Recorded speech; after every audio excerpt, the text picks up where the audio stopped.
SAP just entered into a multi-million-dollar settlement with Teradata. What does it mean for you? What are the practical implications and what can you learn from it? That's what I want to talk about today. My name is Marcus Harris. I'm a software and technology attorney. For the last 20 years, I've drafted and negotiated a variety of technology-related agreements and litigated failed software projects in courts across the country. Let me set the stage. SAP, as you know, is a global ERP giant that many of you rely on for core finance, supply chain, operations, functionality. And its most modern ERP platform is SAP S4HANA. SAP S4HANA runs on a high-performance in-memory database called HANA. And for S4HANA, the utilization of that database is mandatory. Teradata, in contrast, is a California-based enterprise data warehousing and analytics company with about $1.6 billion in revenue. So not an entirely small company, but it is known for large-scale analytical databases tied to sophisticated global enterprise projects. And for years, many SAP customers paired SAP's system with Teradata for heavy analytics and enterprise data warehouse workloads. And back in 2008, SAP and Teradata entered into a joint venture initiative, which they referred to as the Bridge Project, which was really meant to make SAP and Teradata technologies work better together. And that collaboration later became the center point of the lawsuit and Teradata's claims in that lawsuit. What did Teradata claim?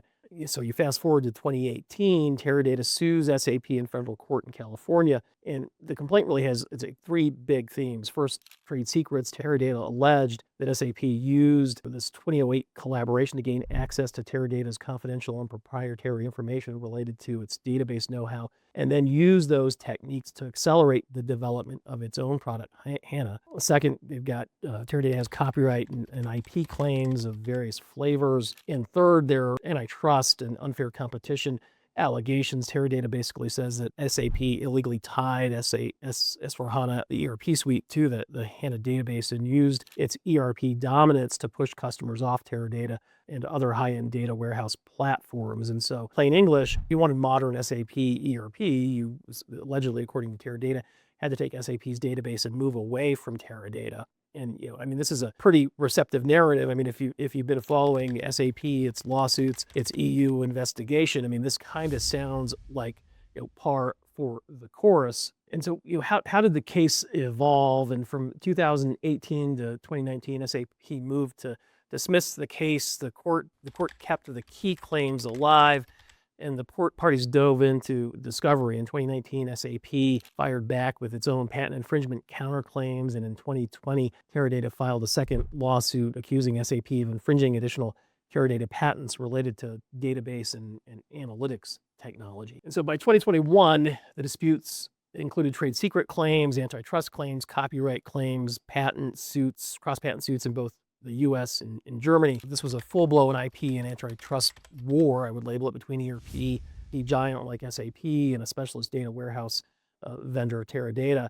And then in late 2021, SAP won a major round. The district court granted summary judgment in SAP's favor on Teradata's main federal antitrust tying claims and on most of the trade secret claims. And the court found, among other things, that Teradata hadn't consistently designated its confidential information in such a manner for it to be protected as a trade secret.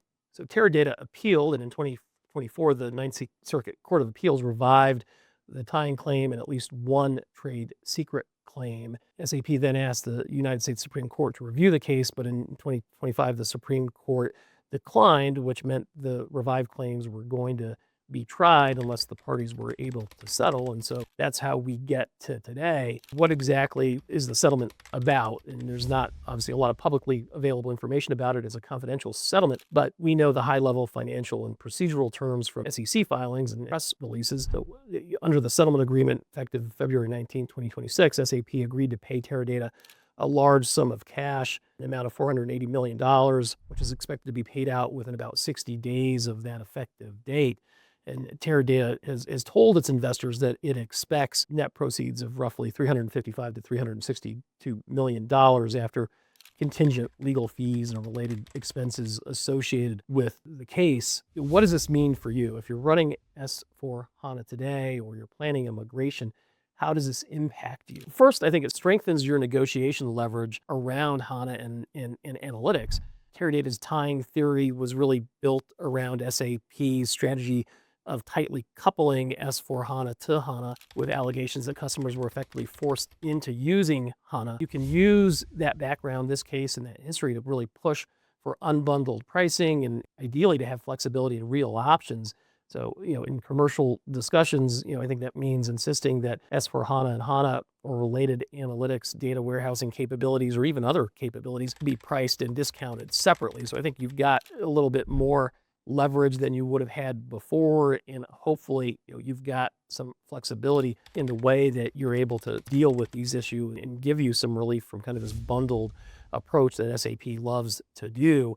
I think you want to think about indemnity and IP risks.